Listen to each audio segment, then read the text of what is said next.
كوريا الجنوبية، البلد اللي كيبان لنا مثالي بالنسبة لينا، الشوارع مضوية، الكيدراما، الكيبوب. ولكن واش فعلا هاد الصورة المثالية ولا كاين شي وجه اخر مظلم كيتخبى مورا الكاميرات؟ اليوم غادي نهضروا على الجانب المظلم ديال كوريا من ضغوطات الشهرة والهوس ديال الجمال اللي خلى بزاف ديال الشباب يعيشوا تحت الضغط معايير صارمة. بلا ما نطول عليكم، اليوم غادي نكتشفوا مع بعض الحقائق اللي يمكن ما عمرك سمعتي بها. سلام، معكم سايكا ستوري. الا كنتو اول مره تشوفوا المحتوى ديالي ما تنساوش ديروا لايك واشتراك في القناه وتفعيل الجرس باش يوصلكم كل جديد. بلا ما نطول عليكم، يلا نبداو.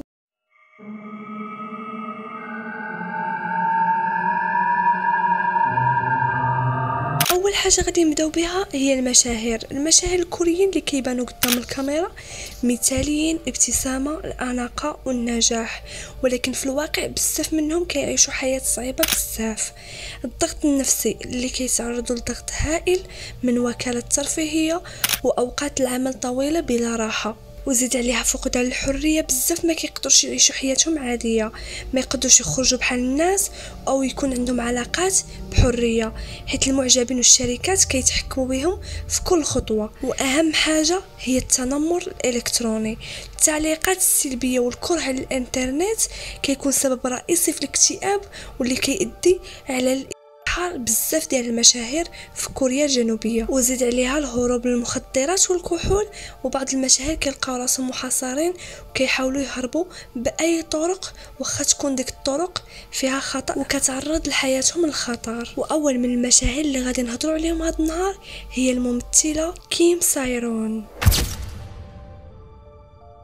بدات كيم المسيره ديالها الفنيه من كانت عندها 9 سنين، وحققت واحد الشهرة اللي كبيرة، الادوار اللي كتأديها باحترافية، وهذا الشيء خلاها تكون من ألمع النجوم اللي كاينين في العالم ديال المشاهير. نمشيو للحدث الرئيسي اللي خلى حياتها كاملة عامرة بالمشاكل. في ماي 2022 تعرضت لحادثة سير تحت تأثير الكحول، واحد الحادثة اللي سببت في انقطاع مؤقت للتيار الكهربائي في داك المنطقة. كيم حكموا عليها بواحد الغرامة وحيدوا لها الرخصه ديال القياده. وانتم كتعرفوا الشعب الكوري ملي عرفوا بلي انها فنان اللي قام بهذه الحادثه تعرضت لواحد الهجوم اللي كبير غير متوقع، كلشي هجم عليها بالتعليقات السلبيه، ولغاو الشركات معها بزاف ديال الاعمال اللي كانت غادي ديرها، وبحال الانسحاب ديالها في المسلسل المشهور ديال صيد خارج الحلبة.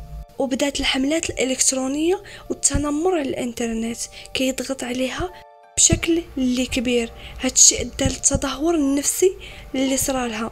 وزيد عليها واحد اليوتيوبر كوري اللي مشهور بانه كيفضح المشاهير وكيهضر غير على المشاهير، وهاد المره ضغط بزاف على كيم، وبدا كل مره كينزل عليها حلقه وكيقول الفضائح ديالها، واخا كيكونوا هاد الفضائح غير كذوب واشاعات. كيم سايرون بقى المجتمع الكوري كيهضر عليها من 2022 حتى 2025، وكل حاجه كانت كديرها كيم سايرون كانوا كيهضروا عليها. 16 فبراير 2025 كيم سايرون غادي يلقاو الجثه ديالها في مدينه سيول في المنزل ديالها، والشرطه اكدت عدم وجود اي علامات على تدخل خارجي، اللي كيعني هذا الشيء انه انتحار. بدات كيم سايرون المسيره ديالها في واحد السن مبكر، كانت حياتها المهنيه زوينه بزاف، ولكن التنمر الالكتروني اثر عليها بشكل كبير، والاشاعات كتبين ان الموت ديالها كان عنده علاقه بالممثل كيم سو هيون. هذا الشيء كامل كيبين بلي ان الممثل او المغني اللي يكون مشهور في كوريا الجنوبيه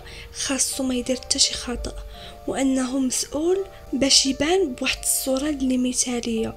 نمشيو للجانب الاخر من كوريا الجنوبيه، الجانب المظلم اللي كنا عارفينه، التنمر. كنا كنعرفوا بلي انهم ضروري خاصك تشوف التنمر في كوريا في المدارس ديالهم، وبلا شك انكم كنتو شفتوا في الكيدراما انه ما كانش شي مسلسل او فيلم اللي كيكون مدرسي ما كيكونش فيه التنمر في كوريا، وداك الشيء راه كيطبق حتى في الواقع. وما غاديش يقول غير كلام جارح وصافي، حيت كاين الضرب ويقدروا يديروا لك حوايجك، المهم اي حاجه توقعها منهم. داك الشيء علاش كنشوفوا نسبه في كوريا بزاف، وكيكون عمرهم ما بين 9 سنين حتى 24 سنه. ومن الناس هادو اللي انتحروا ممثله مشهوره كبيره اللي سميتها سولي، تعرضت فقط للتنمر الالكتروني والضغط الكبير اللي واجهاته. راه بزاف ديال الممثلين اللي وقع لهم نفس الحاجه. كان هذا الجانب المظلم من كوريا الجنوبيه. الا بغيتوا الجزء الثاني قولوها ليا في الكومنتات، وما تنساوش ديروا لايك والاشتراك في القناه